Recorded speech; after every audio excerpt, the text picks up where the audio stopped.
গামছা কেটে আমি কিভাবে এত সুন্দর ডিজাইনার শাড়ি বানালাম সেইটারই টিউটোরিয়াল শেয়ার করতে যাচ্ছি আজকের এই ভিডিওতে। ফ্ল্যাশব্যাক। পুজো চলে আসছে, তোমাদেরকে আমি শাড়ি বানানোর টিউটোরিয়াল দিব না, সেটা তো হতেই পারে না। আর আজকে তোমাদেরকে আমি যেন তেন শাড়ি না, একদম গামছা দিয়ে ডিজাইনার শাড়ি বানিয়ে দেখাবো। তো তার জন্য যা যা লাগবে সবকিছু কিন্তু এখানে আমি নিয়ে নিয়েছি। তো আজকে একটা না দুইটা না টোটাল পাঁচটা গামছা দিয়ে আমি বানাবো এই শাড়ি। গামছা দিয়ে যেহেতু এটা আমার প্রথমবারের মতো শাড়ি বানানো, এই জন্য একদম নর্মাল একটা শাড়ি নিয়েছিলাম আমি। আর এখানে দেখো 5টা গামছা নিয়ে নিয়েছি। এখানে দেখি কয়টা লাগে, বাকি যদি বাঁচে সেটা রেখে দিব। আর এই ধরনের ডিজাইনার শাড়ি বানানো অনেক বেশি সহজ, তোমাদেরকে আমি A to Z মাপ বলে দিব। তোমরা যদি পরবর্তীতে রিক্রিয়েট করতে চাও অবশ্যই কিন্তু ভিডিওটা যার যার প্রোফাইলে শেয়ার করে রাখবে। আর এই যে দেখো একটা গামছা আমি আলাদা করে রেখে দিচ্ছি ব্লাউজের জন্য। গামছা দিয়ে ব্লাউজ বানানোর টিউটোরিয়ালটা কারা কারা দেখতে চাও অবশ্যই কিন্তু কমেন্ট করে জানাবে। এইদিকে দেখো আমি কিন্তু গামছার চারপাশের কাপড়গুলো কেটে শুধুমাত্র মাঝখানে গ্রামীণ চেকের লাল সাদা কাপড়টুকু রেখে দিচ্ছি। তো এইভাবে আমি টোটাল 2টা গামছা প্রথমে কেটে নিলাম, পরে যদি আবার লাগে আরো একটা গামছা কেটে নিব। আর এই গামছাটাকে আমি লেজের মতো করে কাটবো 3.5 ইঞ্চি চওড়া দিয়ে। এর আগেও আমি গজ কাপড় দিয়ে এরকম লেস বানিয়ে শাড়ি বানিয়েছিলাম, তোমরা সেটা অনেক বেশি পছন্দ করেছিলে বসন্তের সময়। দেখা যাক এটার আউটলুকটা কেমন আসে। আর আমি ভাবছি যে আজকেই শাড়িটা বানিয়ে কালকের মধ্যে আউটডোরে শুট করব। তো এই যে দেখো পায়ের এইভাবে কাপড়ের লেসটা বসবে, তারপরে দুই পাশে সাদা লেস দিয়ে দিব আমি, যেহেতু আমি কালকে আউটডোরে শুট করবো। আর আমার ফেসের অবস্থা একদম 12টা বেজে আছে ট্যান টুন পরে। তো ভাবলাম একটু ফেসটার হালকা পাতলা যত্ন নেই, তো এই জন্য কিন্তু আমি ইনস্ট্যান্ট সলিউশন চুজ করলাম। আর সেটা হচ্ছে thanaka face pack. Thanaka face প্যাকটা আমার পার্সোনালি অনেক বেশি পছন্দের, ইনস্ট্যান্টলি ফেসটাকে ব্রাইট দেখানোর জন্য,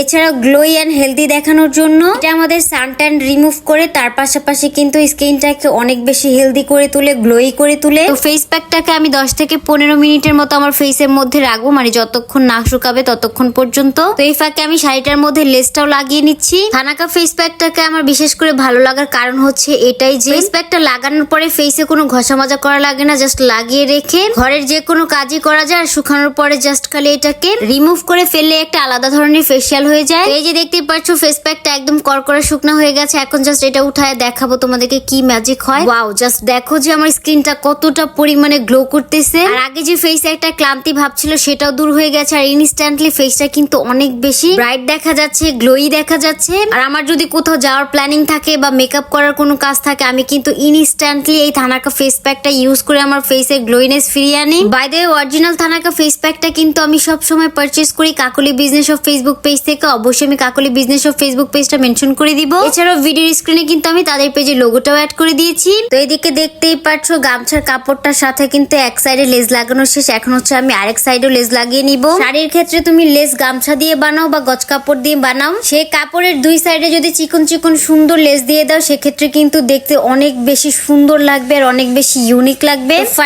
ফাইনালি আমার গামছা দিয়ে ডিজাইনার শাড়ি বানানো একেবারে কমপ্লিট। এখন জাস্ট তোমাদেরকে এই শাড়িটা আমি পরে দেখাবো। এই যে এখনই দেখো শাড়িটার আউটলুক কত বেশি সুন্দর লাগছে, মনে হচ্ছে একদম দোকান থেকে কেনা কোনো ডিজাইন করা শাড়ি। 1 2 3 টানটানা, this is my final look. তো জাস্ট দেখো শাড়িটা কত বেশি সুন্দর লাগছে আর কত বেশি প্রিটি হয়েছে, মানে আমার কাছে পার্সোনালি ভালো লাগছে। আর কি তোমাদের কাছে কেমন লেগেছে অবশ্যই কমেন্ট করে জানাবে। আর এই যে দেখো এটা হচ্ছে আমার ব্লাউজের ডিজাইনটা। তো গামছা দিয়ে বানানো এই ব্লাউজের টিউটোরিয়ালটা কারা কারা চাও অবশ্যই কিন্তু কমেন্ট করে জানাবেন। আর এই শাড়িটাতে আমাকে 10-এ কত দিতে চাও সেটাও কিন্তু কমেন্ট করে জানাবে। তবে আমার একটা জিনিস অনেক মন খারাপ লেগেছে, গামছা দিয়ে প্রথমবারের মতো শাড়ি ট্রাই করার জন্য কিন্তু আমি ভয়ে একটা নর্মাল শাড়ি দিয়ে এটা বানিয়েছি, কেমন না কেমন লাগবে এটা ভেবে। কিন্তু এখন আমার আফসোস হচ্ছে এটা আমি কেন কোটা শাড়ি দিয়ে বানালাম না। গামছা দিয়েও যে এত সুন্দর একটা শাড়ি বানানো যায় সেটা আমি আগে বুঝতে পারি নাই বানানোর আগ পর্যন্ত। তো যাই হোক, এই ছিল আজকের ভিডিও। সবাই ভালো থাকবে, সুস্থ থাকবে, অবশ্যই আমার সাথেই থাকবে, পাশেই থাকবে। আসসালামু আলাইকুম, আল্লাহ হাফেজ, tata, bye bye, see you.